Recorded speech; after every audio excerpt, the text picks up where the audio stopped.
ಕುಂದಾಲದ ದುರಂತ ನಡೆದಿನ ಜಾಗೆಲೆಗೆ ಶನಿವಾರ ಕಾಂಡೆ ಭೇಟಿ ಕೊರ್ನ ರಾಜ್ಯ ಬಿಜೆಪಿ ಕಾರ್ಯದರ್ಶಿ ವಿಧಾನ ಪರಿಷತ್ ಸದಸ್ಯರು ಎನ್ ರವಿಕುಮಾರ್ ಬೆಳ್ಮಾ ಕಾನಕೆರೆತ ಫಾತಿಮಾ ನೌಷದ್ರೆನ ಇಲ್ಲಡೆಲ ಭೇಟಿ ಕೊರ್ದು ಇಲ್ಲದಕ್ಲೆಗ್ ಸಾಂತ್ವನದ ಪಾತೆರ ಪಂಡೇರು. ಗುರುವಾರದ ಜೋರದ ಬರ್ಸಗ್ ಕಾನಕೆರೆ ಪರಿಸರಡ್ ಫಾತಿಮಾ ನೌಷದ್ರೆನ ಇಲ್ಲ ಪಿರೌದ ತಡೆಗೋಡೆ ಚರಿದು ಇಲ್ಲದ ಗೋಡೆ ಕಂಡಿ ಮಗರ್ದು ಫಾತಿಮಾ ನೌಷದ್ರೆನ 10 ವರ್ಷದ ಬಾಲೆ ನಯೀಮಾ ದುರಂತ ಮರಣ ಪಡೆದಿರು.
ನಾವು ಜನ್ಮವಾಗಿ ಚಿಕ್ಕಮಗಳೂರು ಏನಾಗ್ತದೆ ಗೊತ್ತಿರಬಹುದು.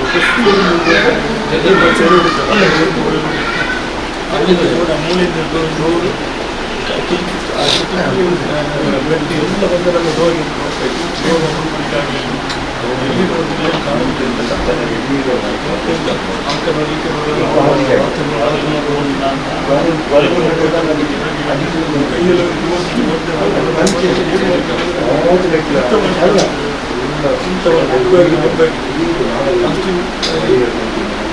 ಪಕ್ಕದ ನೀರು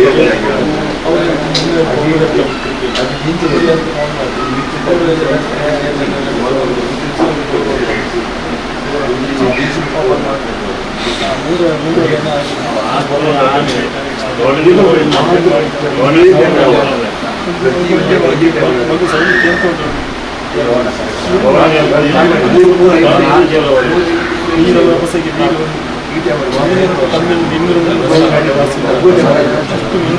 ಎರಡು ಸೈಡ್ ಈ ಸೈಡ್ ಗೋಡ ಈ ಸೈಡ್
ಫಾತಿಮಾ ನೌಷದ್ರೆನ ಕುಟುಂಬಗ ಸೂಕ್ತ ಪರಿಹಾರ ಕೊರಡು ಅರೆನ ರಡ್ಡು ಚೋಕ್ಲೆಗೂ ಉಚಿತ ವಿದ್ಯಾಭ್ಯಾಸದ ವ್ಯವಸ್ಥೆಯನ್ನು ಸರ್ಕಾರ ಮಲ್ಪೊಡು ಪಂಡದು ರವಿಕುಮಾರ್ ಒತ್ತಾಯಿಸಾಯಿರು.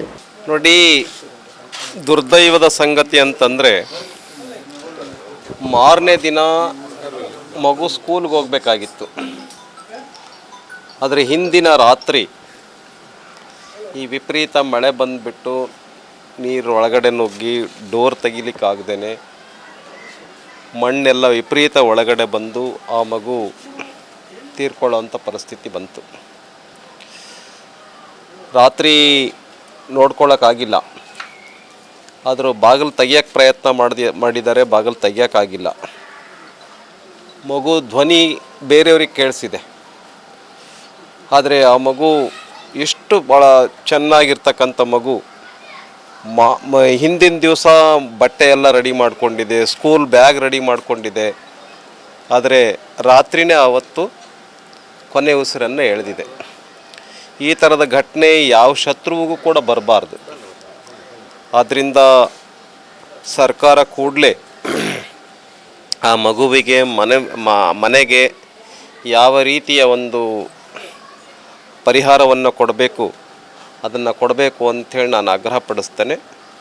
ಮತ್ತು ಆ ಮಗುವಿಗೆ ಉಚಿತವಾಗಿರುವಂಥ ಶಿಕ್ಷಣವನ್ನು ಮನೆಯಲ್ಲಿರ್ತಕ್ಕಂಥ ಎಲ್ರಿಗೂ, ಇಬ್ಬರು ಮಕ್ಕಳಿಗೂ ಕೂಡ ಉಚಿತವಾಗಿರೋ ಶಿಕ್ಷಣವನ್ನು ಸರ್ಕಾರ ಒದಗಿಸ್ಬೇಕು ಅಂಥೇಳಿ ಈ ಸಂದರ್ಭದಲ್ಲಿ ನಾನು ವಿನಂತಿಯನ್ನು ಮಾಡ್ತೇನೆ ಸರ್ಕಾರಕ್ಕೆ ಮತ್ತು ಫ್ಯಾಮಿಲಿಯ ಎಲ್ಲ ಸದಸ್ಯರಿಗೆ.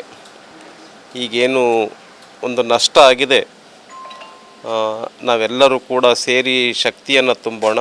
ಆ ಭಗವಂತ ಆ ಒಂದು ಸಹಿಸ್ಕೊಳ್ತಕ್ಕಂಥ ಶಕ್ತಿಯನ್ನು ಕೊಡಲಿ ಅಂಥೇಳಿ ಭಗವಂತನಲ್ಲಿ ನಾನು ಈ ಸಂದರ್ಭದಲ್ಲಿ ಪ್ರಾರ್ಥನೆಯನ್ನು ಮಾಡಿಕೊಳ್ತೇನೆ.